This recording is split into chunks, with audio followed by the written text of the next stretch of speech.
Hello friends, સ્વાગત છે તમારું દેશી ગુજરાતી રેસિપીસમાં।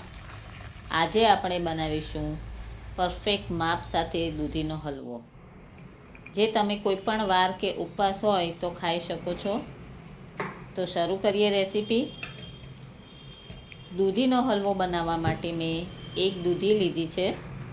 તો લંબાઈમાં માપીએ તો 14 ઇંચ જેટલી લાંબી છે અને વજનમાં 650 થી 700 ગ્રામની દૂધી છે।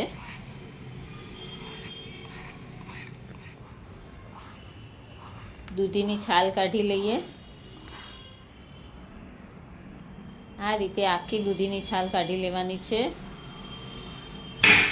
તો હવે છાલ કઢાઈ ગઈ છે અને આપણે દૂધીને ખમણી વડે ખમણી લઈએ। આ રીતે આખી દૂધીને છીણી લેશું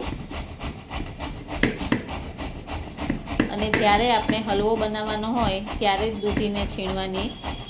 વહેલા છીણી નાખશો તો દૂધીનું છીણ કાળું પડવા લાગશે, એટલે જે ટાઈમે આપણે હલવો બનાવવાનો હોય એ જ ટાઈમે આપણે દૂધીને છીણવાની। દૂધીનું છીણ માપમાં 3 કપ થયું છે। હવે આપણે કઢાઈને ગેસ પર મૂકી દઈએ અને તેમાં કપના 3 ભાગ જેટલું ઘી નાખી ને 7 થી 8 મિનિટ ગેસની મીડિયમ ફ્લેમ પર શેકી લેવાનું છે। તો હવે શેકાઈ ગયું છે અને આપણે દૂધ નાખીશું। હું અહીં 3.5 કપ દૂધ નાખું છું।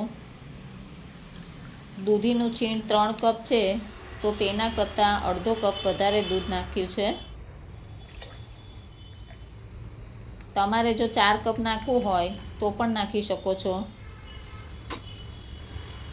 દૂધ ઉકળે ત્યાં સુધી ચલાવતા રહેવાનું। દૂધ હવે સારી રીતે ઉકળવા લાગ્યું છે। થોડી વારે હલાવતા રહેવાનું અને આજુબાજુમાં જે મલાઈ જામતી જાય તેને આ રીતે ઉખાડતા જવાનું છે, નહીં તો મલાઈ વધારે જામી જશે। એટલે ઉખાડીને મલાઈને મિક્સ કરતા જવાનું।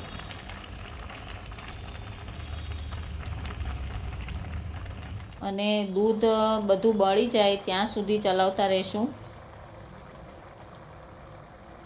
તો હવે તમે જોઈ શકો છો મિશ્રણ એકદમ ઘટ્ટ થવા લાગ્યું છે। હવે તેમાં આપણે ફૂડ કલર નાખીશું। ફૂડ કલર ઓપ્શનલ છે, પણ જો તમે નાખશો તો હલવાનો કલર ખૂબ જ સરસ આવે છે।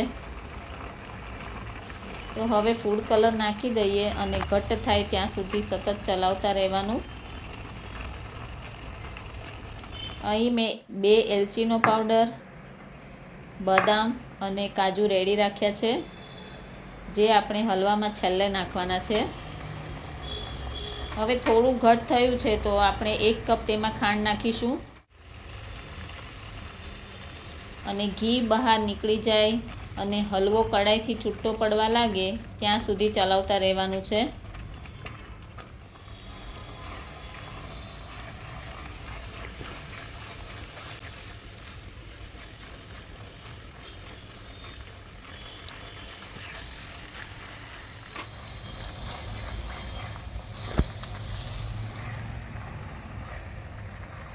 તો તમે જોઈ શકો છો હલવો હવે બની જવા આવ્યો છે અને કડાઈથી પણ છૂટો પડવા લાગ્યો છે અને ઘી પણ દેખાય છે।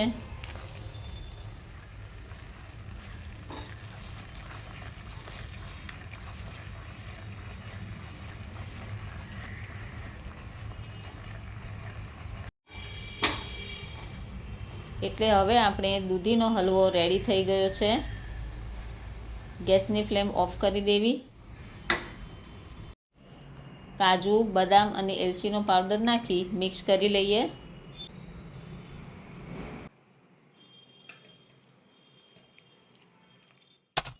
તો રેડી છે આપણો દૂધીનો હલવો।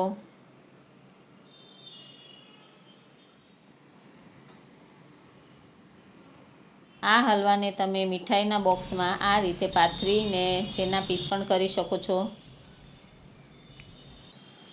તો છે ને એકદમ સહેલો, આ માપથી કરશો એકદમ સરસ હલવો બનશે. તો ફ્રેન્ડ્સ, જો તમને મારી રેસીપી પસંદ આવી હોય તો મારા વિડીયોને લાઈક કરજો, શેર કરજો, અને જો તમે મારા ચેનલ પર નવા હોય તો મારી ચેનલને સબસ્ક્રાઈબ કરી અને બાજુમાં આપેલી ઘંટી પર ક્લિક કરજો, જેથી કરીને તમને મારા નવા આવનારા વિડીયોની નોટિફિકેશન સૌથી પહેલાં મળે. ફરી મળીશું નવી રેસીપી સાથે. ત્યાં સુધી જય શ્રી કૃષ્ણ.